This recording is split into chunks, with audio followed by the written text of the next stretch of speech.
안녕하세요. 하루 필수 말씀 충전 하필 큐티 조종환입니다. 오늘 함께 나눌 하나님 말씀은 에스더 8장 1절에서 17절까지 말씀입니다. 그날 아하수에로 왕이 유다인의 대적 하만의 집을 왕후 에스더에게 주게 됩니다. 에스더가 모르드게는 자기에게 어떻게 관계됨을 왕께 아뢰었기 때문에 모르드게가 왕 앞에 나오게 됩니다. 모르드게가 가지고 있는 유대인으로서의 정체성에 대해서 이제 분명하고 선명하게 밝혀졌고, 모르드게라고 하는 인물이 왕의 목숨을 구해준 은인이었다라고 하는 점이 밝혀졌죠. 그렇기 때문에 모르드게가 가지고 있는 영향력이 더 커질 수밖에 없는 상황임을 보여주고 있습니다. 왕이 하만에게서 거둔 반지를 빼어서 모르드게에게 주게 됩니다. 여기에서 왕이 하만에게 주었던 반지를 빼서 모르드게에게 줬다라고 하는 것 자체가 이 권력의 이양, 이런 것으로 우리가 읽을 수 있을 것 같아요.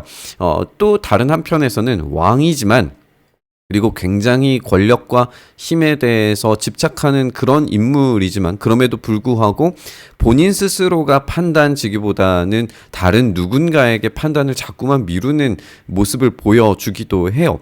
그래서 왕이 가지는 이 반지를 빼서 모르드게에게 줬다라고 하는 것이 권력 이양이라고 하는 측면에서 모르드게에게는 유리하지만, 이것이 왕에게 보여주는 어떤 힘과 권력이라는 측면에서는 왕은 굉장히 허수아비 같은 느낌이 들게 됩니다.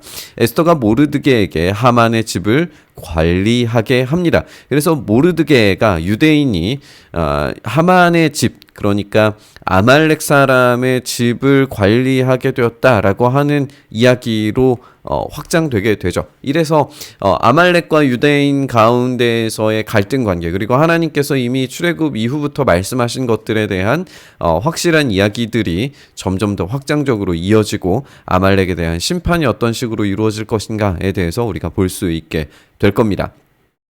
에스더가 다시 왕 앞에서 말씀하여 왕의 발 아래 엎드려 아각 사람 하만이 유다인을 해하려 한 악한 꾀를 제거하기를 울면서 구하게 됩니다. 에스더는 아직 끝나지 않은 일이 있다는 것을 알고 있어요. 하만은 죽었지만 아직 조서는 그 효력을 가지고 있습니다. 12월 13일이 되면 그 조서가 발동됨에 따라서 유대인들이 진멸되게 될 거예요. 그렇기 때문에 이 일을 막기 위해서 에스더가 나서는 걸 보게 됩니다. 왕이 에스더를 향해서 금규를 내밀어요. 에스더가 일어나서 왕 앞에 서서 이르되, 왕이 만일 즐거워하시며 내가 왕의 목전에 은혜를 입었고 또 왕이 이 일을 좋게 여기시며 나를 좋게 보실진대. 굉장히 에스더가 왕에 대해서 높이는 것을 보게 돼요. 우리가 앞서서 하만이 얼마나 자기 스스로를 높였는지를 생각을 해볼 때 에스더는 지금 왕을 높이고 있어요. 한마디로 말하면 이제 아부를 하는 건데, 그 이야기가 지금 모르드게가 가지고 있는 권력, 이전에 하만이 가지고 있었던 그 권력에 따라서 모르드게도 마음대로 뭔가를 할 수 있을 것처럼 보이지만, 에스더는 자기의 것이 아니라는 사실을 분명히 하면서 왕에게 자기의 모든 결정 권한이 왕에게 있다라고 하는 사실을 분명하고 선명하게 이런 언어들을 통하여서 보여주고 있는 것을 알 수 있어요. 조서를 내리사 아각 사람 함무다다의 아들 하만이 왕의 각 지방에 있는 유다인을 전멸하려고 꾀하고 쓴 조서를 철회하소서. 그런데 이게 딜레마인 거죠. 왕의 반지로 인친 조서는 사실상 철회가 불가능해요. 그렇기 때문에 이전의 명령을 뒤집는 것도 불가능한 일이어야 합니다. 새로운 명령이 필요하고 철회가 불가능한 이 명령과 새로운 명령 사이에 어떤 왕의 권능에 대해서 질문할 수밖에 없어요. 그러면 이 두 조서 중에 유대인을 진멸하는 게 맞으냐, 아니면 유대인들을 살리는 게 맞으냐라고 하는 이 두 조서 사이에서 갈등할 수밖에 없겠죠. 그래서 이 이야기를 해결할 방식을 이제 제시를 하는 걸 보게 됩니다. 내가 어찌 내 민족이 화당함을 참아보며 내 친척의 멸망함을 참아보리이까 라고 이야기하니까, 아하수에로 왕이 왕후 에스더와 유다인 모르드게에게 이르되, 하만이 유다인을 살해하려 함으로 나무에 매달렸고 내가 그 집을 에스더에게 주었으니 너희는 하만을 죽인 에스더와 모르드게 두 사람은 왕의 명의로 유다인에게 조서를 뜻대로 쓰고 왕의 반지로 인을 쳐라. 왕의 이름을 쓰고 왕의 반지로 인친 조서는 누구든지 철회할 수 없다라고 하는 이야기를 다시 한번 확인하게 됩니다. 근데 우리는 여기에서 이 왕의 반응, 감정을 읽기가 어렵죠. 이 말을 하는 데 있어서 아하수에라가 어떤 감정인지 사실 잘 몰라요. 그런데 이 문장에서 우리가 한국어로 읽는 문장 전에 이제 히브리어와 그리스어로 번역되어져 있는 본문을 보면 여기에 이 보라라고 하는 이야기가 딱 삽입이 되어져 있는데 이게 감정적인 언어다라고 하는 것을 지적을 하고는 합니다. 왕의 억양이 비록 이 성경에는 감춰져 있지만 굉장히 날카롭고 격앙되어져 있는 감정이 여기에 포함되어져 있다라고 지적을 해요. 그러니까 무슨 말이냐면 상당한 분노감이 있고 그 강력한 왕권을 가지고 있기는 하지만 지금 이 문제 해결에 대해서 다른 사람에게 지금 떠넘기고 있다는 거예요. 에스더와 모르드게에게 지금 말하자면 국가의 내란이 벌어지는 것을 눈 감겠다는 거예요. 책임 너희가 져라. 내가 이것을 어떻게 해결할 수 없다. 이미 죽이라고 명령을 했고 그것을 또 다시 뭔가 반대하는 그 명령 내가 내릴 수 없으니 그것에 대해서 해결하는 것은 당신네들이 알아서 해라 라고 하는 날카롭고 경황된 이 감정이 여기에 포함되어져 있다는 거예요. 사실 그렇기 때문에 생각해 보면 에스더는 굉장히 위험천만한 일을 실행하고 있는 거라고 볼 수도 있겠죠. 지금 이 이야기는 시완월 3월 23일에 왕의 서기관이 소집되고 모르드게가 시키는 대로 조서를 써서 인도로부터 구스까지 127 지방 유다인과 대신과 지방관과 관원에게 전할 새 각 지방의 문자와 각 민족의 언어와 이번에는 유다인의 문자와 언어로 써지게 됩니다. 그래서 이전에는 이 제국을 향하여서 모든 민족의 언어로 썼다라고 하는 데에서 유다인의 문자와 언어로 썼다라는 말이 빠져 있었는데 이번에는 포함되어져 있는 것을 보게 돼요. 그리고 시점으로 보면은 3월 23일이기 때문에 우리가 앞서 봤던 게 제비 뽑는 게 1월 13일이었죠. 그리고 12월 13일에 문제가 이 조서가 반포되어서 유다인들을 다 죽이게 만드는 일들이 벌어질 텐데 지금 시점은 3월 23일이에요. 그러니까 아직 시간이 좀 여유가 있어요. 이 여유가 있는 시간 동안에 준비를 해야 됩니다. 어떤 준비냐면 아하수에로 왕의 명의로 쓰고 왕의 반지로 인을 치고 그 조서를 역돌들에게 붙여 전하게 하니 왕궁에서 길러서 쓰는 왕의 일에 쓰는 준말을 타는 사람들이 이제 각 지방에 흩어지게 됩니다. 그 조서에는 왕이 여러 고을에 있는 유다인에게 허락해서 그들이 함께 모여 스스로 생명을 보호하여 각 지방의 백성 중 세력을 가지고 그들을 치려하는 자들과 그들의 처자를 죽이고 도륙하고 진멸하고 그 재산을 탈취하게 하되 아하수에로 왕의 각 지방에서 아달월 곧 12월 13일 하루 동안에 하게 했습니다. 그러니까 12월 13일이라고 하는 날짜는 똑같은데 지금 유대인들에게 반감을 가지고 있는 사람들이 있어요. 이 반감을 가지고 있는 사람들에 대해서 지금 그 자들과 처자를 도륙하고 재산을 탈취하라는 명령을 하게 됩니다. 그러니까 지금 유대인에게 반감 가지고 있는 사람들은 12월 13일에 그 일들을 지금 준비하고 있을 거예요. 뒤늦은 준비이지만 이제 유대인들은 유대인들에게 반감을 가지고 있는 자들에 대해서 이 자기 스스로를 보호할 수 있는 능력이 명분이 생기게 된 거예요. 그러면 이제 여기에서 내전이 벌어질 수 있는데 이 초본을 각 지방에 전하고 각 민족에게 반포하고 유다인들에게 준비를 했다가 그날에 대적에게 원수를 갚게 하게 됩니다. 문제는 이전에 조서가 이미 내려왔지만 이 조서에 대해서 뭔가 이 해결이 돼서 그것을 취소시키거나 뭐 바꾸었거나 이런 게 아니라 조서는 그대로 진행이 돼요. 유대인들을 죽여라. 그런데 그 유대인들을 죽여라 하는 그 조서가 실행되는 것은 유대인들에게 악 감정을 가지고 있는 사람들만 하게 될 거예요, 이제. 그리고 이 새로운 조서에 따라서 새로운 조서가 보여주는 것은 이들에 대해서 공격하라, 또 자기를 보호해라 라고 하는 게 보여집니다. 그래서 스스로 생명을 보호하고 치려는 자들을 맞서 싸움으로 이제 자기 스스로를 보호하라는 건데, 결국에는 유다인들이 어떻게 준비되는지를 보여줄 것이고, 여기에서 재산을 탈취하게 했다라고 이야기하고 있지만 실상은 재산을 탈취하지 않음으로써 이 악감정을 가지고 있는 자들에 대한 심판만 일어나게 될 거예요. 여기에서 우리가 너무 이제 누군가를 진멸하는 진멸전쟁에 대해서, 그리고 국가적인 내란을 어떻게 그냥 내버려 둘 수 있는가라고 하는 측면에서 우리가 접근을 해버리면 이 이야기가 가지고 있는 그 겉으로 드러나 있는 이야기를 우리가 곧대로 읽을 수 없게 되겠죠.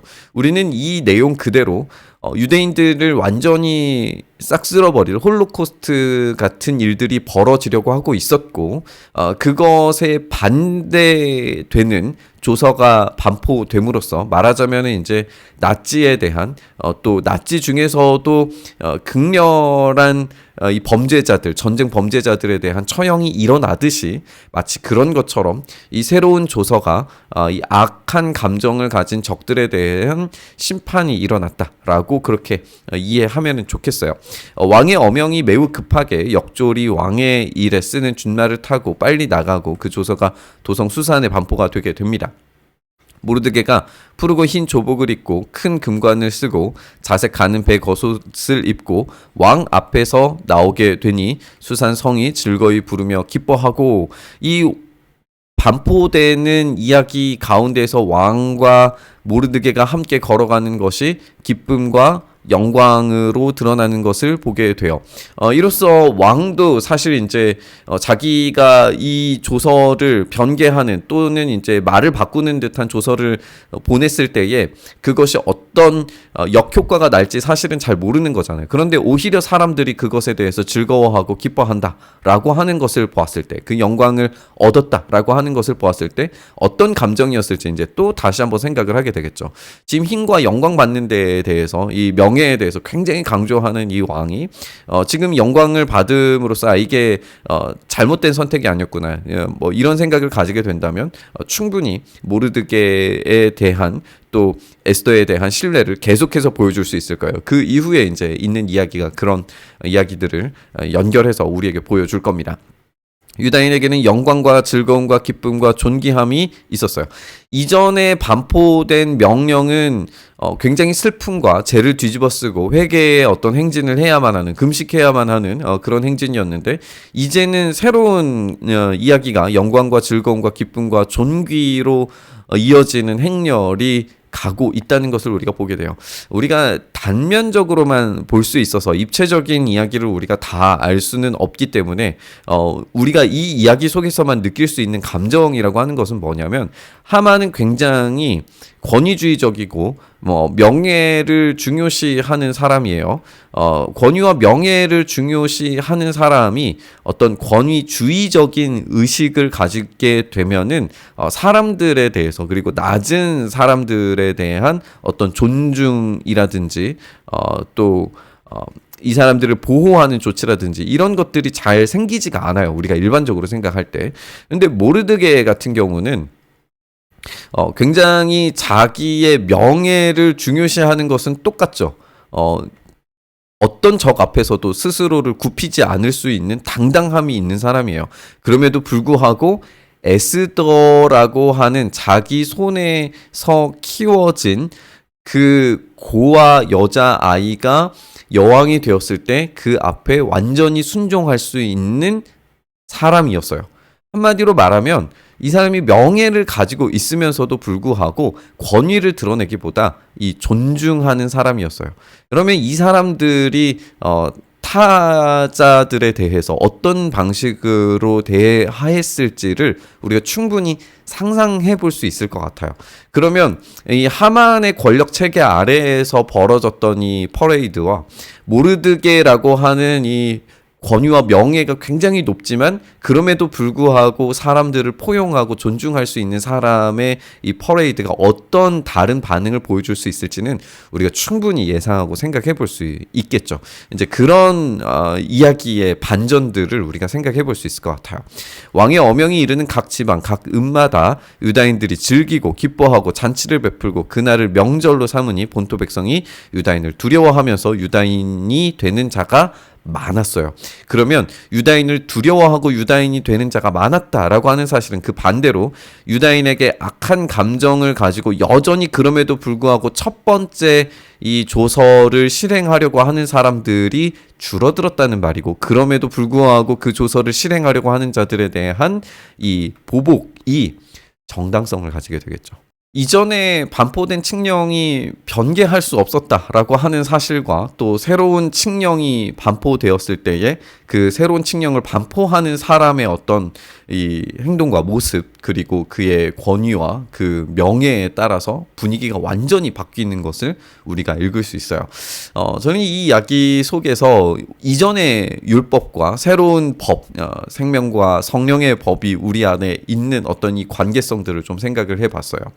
율법이 완전히 틀렸다가 아니라 이 율법이 가지고 있는 핵심적인 기능이 있었는데 그 기능은 죄에 대해서 죽이고 또 그 죄에 대해서 고발하는 역할로서 분명히 유효하고 좋은 법이었는지 모르지만 생명과 성령의 법이 오고 난 이후에 그 율법이 완전히 완성된 이후에는 전혀 다른 방식으로 이 생명과 성령의 법이 우리 안에서 작동되도록 해야 됩니다. 우리는 이 두 법 사이에서 무엇이 우리를 향하여서 참된 복음인가를 생각해 보면 이 생명과 성령의 법이 우리 안에서 온전한 기능을 해야 된다라는 것을 알 수 있어요. 한편으로는 지금 이 생명과 성령의 법은 하나의 예고편입니다. 완전히 완성되는 날이 오기 전까지 이 주님의 법이, 성령의 생명의 법이 우리 안에서 온전히 경험되는 것을 경험하기까지 우리는 준비되고 구비되어야 해요.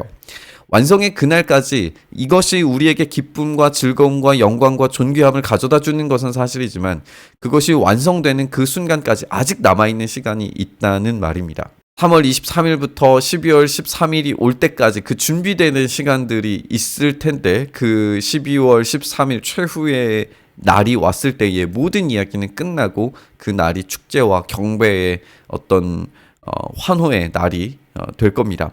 마찬가지로 우리에게도 우리의 원수들은 이미 패퇴하고 이미 끝났다는 사실이 생명의 성령의 법이 선포된 십자가 위에서 이미 끝난 거예요. 그때 이미 우리 주님께서 승리하신 부활의 날이 온 그날 이미 우리가 승리하리라고 하는 것은 끝난 이야기입니다. 다만 아직 끝나지 않았어요.